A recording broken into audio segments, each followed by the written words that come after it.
ati murareba uko mugenza uriya mwana w'umunyarwanda. Wa muhungu bimujya mu gutwi, yerye icyarabyinisha intebe, arasukuma gukoma yombi, amasoni arangabura uko agenza, arahaguruka ajya ku irembo, arinanura agaruka mu rugo. Igihe cyo gutaha kiba kiraje, agaseke keza barakamanura, inyama 8 ziragasaga, bamuha umwana wo kumutwaza izo mboneka rimwe z'iyo mfizi. Imfizi y'ihene, ubwo ni ruhaya. Imisozi 5 barayirenga, uwa 6 barasohora, abwira umwana asubira iwabo.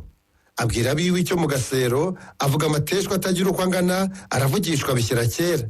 Ati nageze wanyu munsi y'uruhu, sanga iseseme barayibaga, ubwo isakurumi biranteruye no ku kinyama cy'inzu ngo pi! Ngo ngikubita amazi, amaso yuzura akanwa. Bampa umukuzo ndawicarira.